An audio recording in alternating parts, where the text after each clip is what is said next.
Halo sahabat liputan6.com, balik lagi di headline tanggal 5 April bersama saya Ratu Surya Sumirat yang akan membahas mengenai Rafael Alun jadi tersangka. Pintu masuk jerat pelaku lain, simak penjelasannya. Mantan pejabat Direktorat Jenderal Pajak Kementerian Keuangan Rafael Alun resmi ditetapkan sebagai tersangka dan telah ditahan penyidik KPK. Penetapan ini terjadi setelah gaya hidup mewah keluarganya viral dan menjadi sorotan publik. Sorotan atas kehidupan glamor keluarga Rafael Alun ini merupakan buntut kasus penganiayaan berat yang dilakukan anaknya, Mario Dandi Satrio, terhadap David Ozora. Satu persatu kekayaan dan gaya hidup mewah mereka yang dinilai tak sesuai dengan profil Rafael sebagai pejabat pajak dikuliti masyarakat.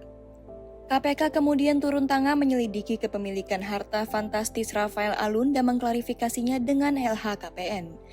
Dalam kasus ini, Rafael Alun Trisambodo dipersangkakan melanggar pasal 12B Undang-Undang Nomor 20 Tahun 2001 tentang perubahan atas Undang-Undang Nomor 31 Tahun 1999 tentang pemberantasan tindak pidana korupsi. Ketua KPK Firly Bahuri mengatakan penyidik lembaga anti rasuah bekerja profesional dalam mengusut kasus dugaan gratifikasi mantan pejabat pajak Rafael Alun Trisambodo ini. Dia juga memastikan bahwa penanganan kasus ini tidak selesai hanya sampai pada penetapan Rafael Alun sebagai tersangka dan menahannya. KPK tak menutup kemungkinan jumlah tersangka kasus ini akan bertambah.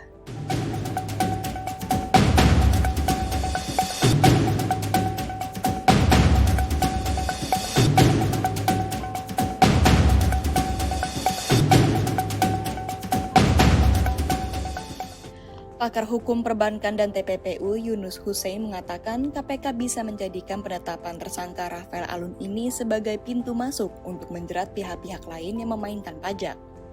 Apalagi, kasus korupsi biasanya tidak hanya dilakukan seorang diri.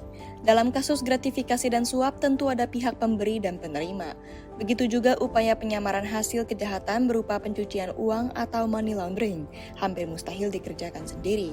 Sehingga kasus gratifikasi Rafael Alun bisa menjadi pintu masuk aparat penegak hukum untuk mengusut kekayaan pejabat-pejabat yang tidak sesuai profil.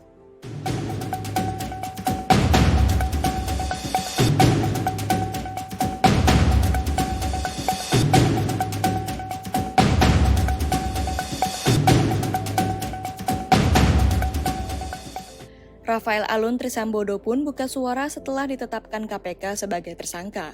Rafael mengaku hanya bisa pasrah atas kasus hukum yang menjeratnya. Dia mengaku hanya bisa berkonsultasi dengan tim penasihat hukumnya berkaitan dengan kasus ini.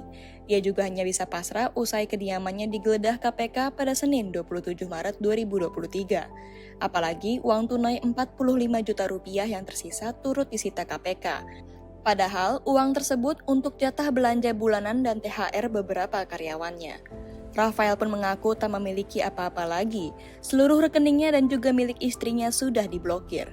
Bahkan Rafael menyebut keluarganya sempat kesulitan untuk makan. Beruntung ada tetangga yang masih peduli kepada keluarganya.